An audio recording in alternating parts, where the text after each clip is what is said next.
If you push your doubts down or you just smooth them over with like an article you found online, they're going to sit there, and then another doubt is going to be added to it. What advice would you give teenagers when they struggle with their faith? I think I have a very strange message I give to teenagers when I go to Christian high schools. When I do a high school chapel at a Christian school, I pretend I just talk to the unbelievers. And what I tell them is, please don't just go along with this because, like, you're at a Christian school and you want to be like, you don't want to cause any problems. Like, please don't say that you believe something that you don't believe.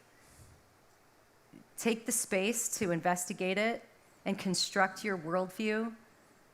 Because if you construct it properly, if you construct it well, then you will never have to deconstruct it. And I think that one of the problems with maybe some of the church culture in the 80s and 90s, I'm not against altar calls. I know many people who surrendered their lives to Christ at an altar call. I'm not against altar calls, but there's a vulnerability to that model. We tend to, I was always in those services like, one more person, come on. The devil's telling you to stay in your seat, as if just getting up out of your seat is what saves you. Or praying a magic prayer. Praying a magic prayer doesn't save you. And so I think that when we do manipulation tactics, when we do coercive tactics, we have a lot of false conversions. If you look at how Jesus evangelized, almost always he's trying to talk them out of it.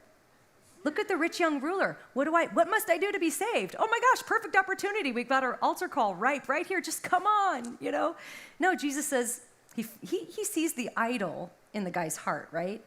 He says, go sell everything you have and follow me. He makes it hard. The guy goes away sad. The Bible says Jesus loved him. It's a fascinating story. But the woman at the well, go get your husband. Oh, I don't have a husband. Oh, you're right. You've had 5 husbands, and the man you're living with now is not your husband. It's almost like he's trying to make it harder. Like, don't.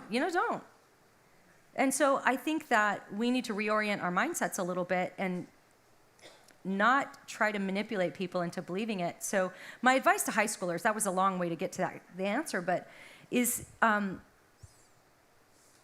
walk through your doubts. Don't push them down. If you push your doubts down or you just smooth them over with like an article you found online, they're going to sit there, and then another doubt is going to be added to it, and another doubt.